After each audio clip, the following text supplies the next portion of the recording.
ಮೊದಲ ಸುದ್ದಿಯನ್ನ ನೋಡೋಣ. ದಸರಾಗೆ ಆರಂಭದಲ್ಲೇ ವಿಘ್ನ ಎದುರಾಗಿತ್ತು. ಉದ್ಘಾಟಕರ ಆಯ್ಕೆ ವಿವಾದದ ಕಿಡಿ ಹೊತ್ತಿಕೊಂಡಿತ್ತು. ಭಾನು ಮುಷ್ತಾಕ್ ಆಯ್ಕೆ ವಿರುದ್ಧ ಬಿಜೆಪಿ ನಾಯಕರು ನಿಗಿ ಕೆಂಡವಾಗಿದ್ರು. ಇದನ್ನೇ ಪ್ರಶ್ನಿಸಿ ಕಾನೂನು ಸಮರ ಸಾರಿದ್ದ ಪ್ರತಾಪ್ ಸಿಂಹಗೆ ಭಾರಿ ಹಿನ್ನಡೆಯಾಗಿದೆ. ಸರ್ಕಾರದ ನಿರ್ಧಾರವನ್ನ ಹೈಕೋರ್ಟ್ ಎತ್ತಿ ಹಿಡಿದಿದೆ.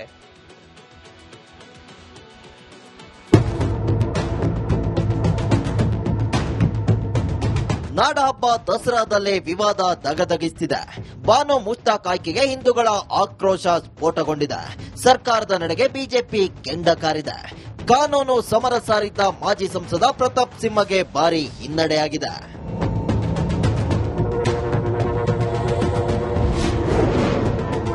ಪ್ರತಾಪ್ ಸಿಂಹ ಸಲ್ಲಿಸಿದ್ದ ಅರ್ಜಿ ವಜಾ. ಮುಷ್ತಾಕ್ ಆಯ್ಕೆ ಎತ್ತೇಳಿದ ಹೈಕೋರ್ಟ್. ದಸರಾ ಉದ್ಘಾಟನೆಗೆ ಬುಕ್ಕರ್ ಪ್ರಶಸ್ತಿ ವಿಜೇತೆ ಭಾನು ಮುಷ್ತಾಕ್ ಆಯ್ಕೆ ಪ್ರಶ್ನಿಸಿ ಮಾಜಿ ಸಂಸದ ಪ್ರತಾಪ್ ಸಿಂಹ ಕಾನೂನು ಸಮರ ಸಾರಿದ್ರು. ಪ್ರತಾಪ್ ಸಿಂಹ, ಟಿ ಗಿರೀಶ್ ಕುಮಾರ್ ಹಾಗೂ ಎಚ್ಎಸ್ ಗೌರವ್ ಹೈಕೋರ್ಟ್ಗೆ ಅರ್ಜಿ ಸಲ್ಲಿಸಿದ್ರು. ಇಂದು ವಿಚಾರಣೆ ನಡೆಸಿದ ಹೈಕೋರ್ಟ್ ಭಾನು ಮುಷ್ತಾಕ್ ಆಯ್ಕೆಯನ್ನ ಎತ್ತಿ ಹಿಡಿದಿದೆ. ದಸರಾ ಉದ್ಘಾಟನೆಯಲ್ಲಿ ಯಾವುದೇ ಹಕ್ಕು ಉಲ್ಲಂಘನೆ ಆಗಿಲ್ಲ ಅಂತ ಹೇಳುವ ಮೂಲಕ ಸಾರ್ವಜನಿಕ ಹಿತಾಸಕ್ತಿ ಅರ್ಜಿಗಳನ್ನ ವಜಾ ಮಾಡಿದೆ.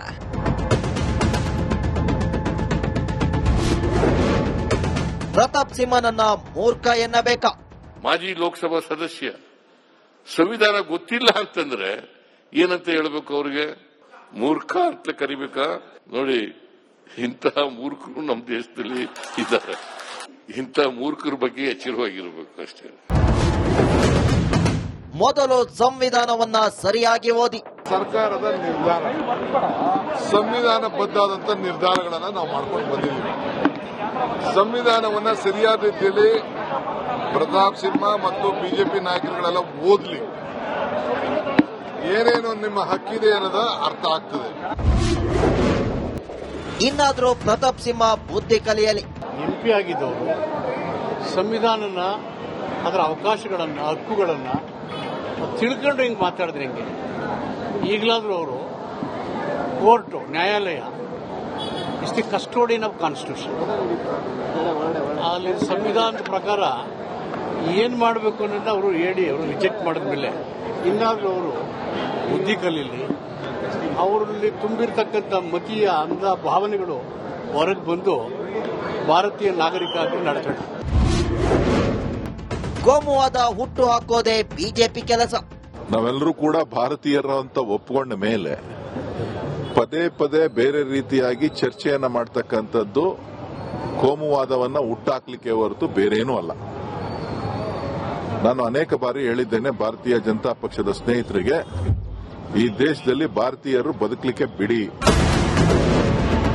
ಬಿರುಕು ಮೂಡಿಸೋದೇ ಬಿಜೆಪಿ ಅಜೆಂಡಾ. ದಸರಾ ಉದ್ಘಾಟನೆಗೆ ಹೊಸ ಕಾನೂನು ತರ್ತೇವೆ. ದಸರಾಗೆ ಕಾನೂನೇನು ಇಲ್ಲ, ಹಿಂಗೆ ಮಾಡಬೇಕು ಹೀಗೆ ಮಾಡಬೇಕು ಅಂತ ಕಾನೂನೇನು ಇರಲಿಲ್ಲ. ನಂಬಿಕೆ ಅದೆಲ್ಲ ಹಿಂದೂ ಸಂಪ್ರದಾಯ, ಹಿಂದೂ ಪಂಚಾಂಗದ ಪ್ರಕಾರ ನಡ್ಕೊಂಡು ಹೋಗ್ತಾ ಇತ್ತು. ಈ ಸಿದ್ದರಾಮಯ್ಯನವ್ರು ಬಂದ್ಮೇಲೆ ಈಗ ಒಂದ್ ರೀತಿ ಮುಲ್ಲಾಗಳ ಸರ್ಕಾರ, ತಾಲಿಬಾನ್ ಸರ್ಕಾರ ಇರೋದ್ರಿಂದ ಈ ಪಂಚಾಂಗ ನೆತ್ತೆ ಪಕ್ಕಕ್ಕೆ ಇಟ್ಬಿಟ್ಟವ್ರೆ. ಅದಕ್ಕೆ ಇದಕ್ಕೊಂದು ಕಾನೂನನ್ನ ತರಬೇಕು. ಯಾಕಂದ್ರೆ ಈ ತರ ಸಿದ್ದರಾಮಯ್ಯನವ್ರು ಮಾಡ್ತಾರೆ ಅಂತ ಕರ್ನಾಟಕ ಜನ ಯಾವತ್ತೂ ತಿಳ್ಕೊಂಡಿರಲಿಲ್ಲ. ಭಾನು ಮುಷ್ತಾಕ್ ಅವರೇ ವಾಪಸ್ ಹೋಗಿ. ಭಾನು ಮುಷ್ತಾಕ್ ಅವರೇ ಹಿಂದೂ ಸಮಾಜ ಇಷ್ಟೊಂದು ಏನು ತನ್ನ ವಿರುದ್ಧ ಇದೆ ಅಂತ ತಿಳ್ಕೊಂಡ ಮೇಲೆ ಹಿಂದೆ ಸರಿಬೇಕಾಗಿತ್ತು. ಈಗಲೂ ಸಮಯ ಇದೆ, ಹಿಂದೆ ಸರಿಬೇಕು ಅನ್ನೋ ಮನವಿಯನ್ನ ಮಾಡಬೇಕು. ಹೈಕೋರ್ಟ್ ಏನೋ ಭಾನು ಮುಷ್ತಾಕ್ ಆಯ್ಕೆಯನ್ನ ಎತ್ತಿ ಹಿಡಿದಿದೆ. ಆದ್ರೆ ಬಿಜೆಪಿ ನಾಯಕರು ಮಾತ್ರ ದಸರಾ ಉದ್ಘಾಟಕರ ಬದಲಾವಣೆಗೆ ಪಟ್ಟು ಹಿಡಿದಿದ್ದಾರೆ. ಕೇಸರಿ ನಾಯಕರು ಈಗೇನ್ ಮಾಡ್ತಾರೆ ಅನ್ನೋದೇ ಸದ್ಯದ ಪ್ರಶ್ನೆ. Bureau report, republic Kannada.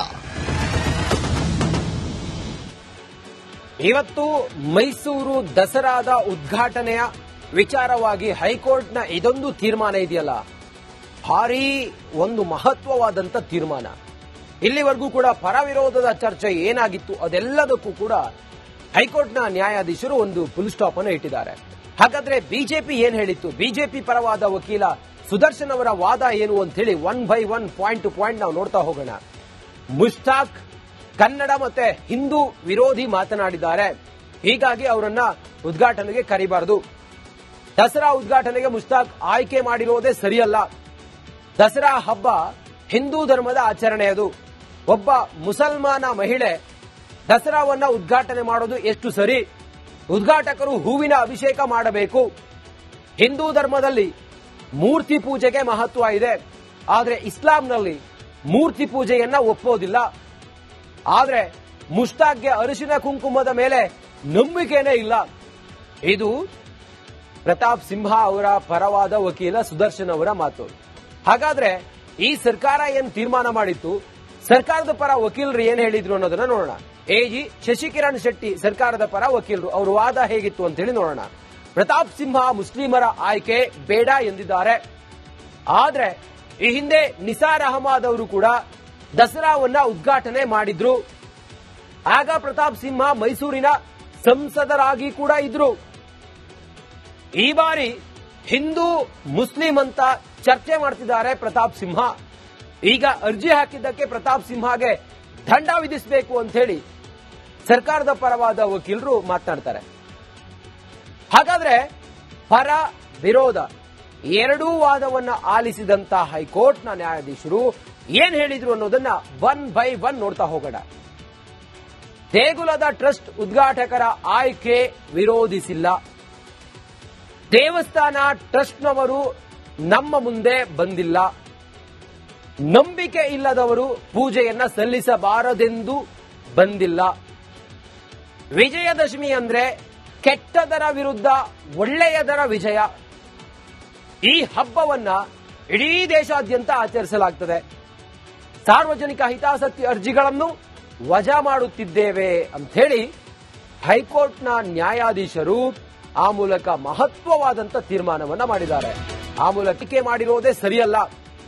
Dasara ಹಬ್ಬ ಹಿಂದೂ ಧರ್ಮದ ಆಚರಣೆ ಅದು. ಒಬ್ಬ ಮುಸಲ್ಮಾನ ಮಹಿಳೆ ದಸರಾವನ್ನ ಉದ್ಘಾಟನೆ ಮಾಡೋದು ಎಷ್ಟು ಸರಿ? ಉದ್ಘಾಟಕರು ಹೂವಿನ ಅಭಿಷೇಕ ಮಾಡಬೇಕು. ಹಿಂದೂ ಧರ್ಮದಲ್ಲಿ ಮೂರ್ತಿ ಪೂಜೆಗೆ ಮಹತ್ವ ಇದೆ, ಆದರೆ ಇಸ್ಲಾಂನಲ್ಲಿ ಮೂರ್ತಿ ಪೂಜೆಯನ್ನ ಒಪ್ಪೋದಿಲ್ಲ. ಆದರೆ ಮುಷ್ತಾಕ್ಗೆ ಅರಿಶಿನ ಕುಂಕುಮದ ಮೇಲೆ ನಂಬಿಕೆನೇ ಇಲ್ಲ. ಇದು ಪ್ರತಾಪ್ ಸಿಂಹ ಅವರ ಪರವಾದ ವಕೀಲ ಸುದರ್ಶನ್ ಅವರ ಮಾತು. ಹಾಗಾದ್ರೆ ಈ ಸರ್ಕಾರ ಏನ್ ತೀರ್ಮಾನ ಮಾಡಿತ್ತು, ಸರ್ಕಾರದ ಪರ ವಕೀಲರು ಏನ್ ಹೇಳಿದ್ರು ಅನ್ನೋದನ್ನ ನೋಡೋಣ. ಎಜಿ ಶಶಿಕಿರಣ್ ಶೆಟ್ಟಿ ಸರ್ಕಾರದ ಪರ ವಕೀಲರು, ಅವರ ವಾದ ಹೇಗಿತ್ತು ಅಂತ ಹೇಳಿ ನೋಡೋಣ. ಪ್ರತಾಪ್ ಸಿಂಹ ಮುಸ್ಲಿಮರ ಆಯ್ಕೆ ಬೇಡ ಎಂದಿದ್ದಾರೆ. ಆದ್ರೆ ಈ ಹಿಂದೆ ನಿಸಾರ್ ಅಹಮದ್ ಅವರು ಕೂಡ ದಸರಾವನ್ನ ಉದ್ಘಾಟನೆ ಮಾಡಿದ್ರು. ಆಗ ಪ್ರತಾಪ್ ಸಿಂಹ ಮೈಸೂರಿನ ಸಂಸದರಾಗಿ ಕೂಡ ಇದ್ರು. ಈ ಬಾರಿ ಹಿಂದೂ ಮುಸ್ಲಿಂ ಅಂತ ಚರ್ಚೆ ಮಾಡ್ತಿದ್ದಾರೆ ಪ್ರತಾಪ್ ಸಿಂಹ. ಈಗ ಅರ್ಜಿ ಹಾಕಿದ್ದಕ್ಕೆ ಪ್ರತಾಪ್ ಸಿಂಹಗೆ ದಂಡ ವಿಧಿಸಬೇಕು ಅಂತ ಹೇಳಿ ಸರ್ಕಾರದ ಪರವಾದ ವಕೀಲರು ಮಾತನಾಡ್ತಾರೆ. ಹಾಗಾದ್ರೆ ಪರ ವಿರೋಧ ಎರಡೂ ವಾದವನ್ನ ಆಲಿಸಿದಂತ ಹೈಕೋರ್ಟ್ನ ನ್ಯಾಯಾಧೀಶರು ಏನ್ ಹೇಳಿದ್ರು ಅನ್ನೋದನ್ನ ಒನ್ ಬೈ ಒನ್ ನೋಡ್ತಾ ಹೋಗೋಣ. ದೇಗುಲದ ಟ್ರಸ್ಟ್ ಉದ್ಘಾಟಕರ ಆಯ್ಕೆ ವಿರೋಧಿಸಿಲ್ಲ.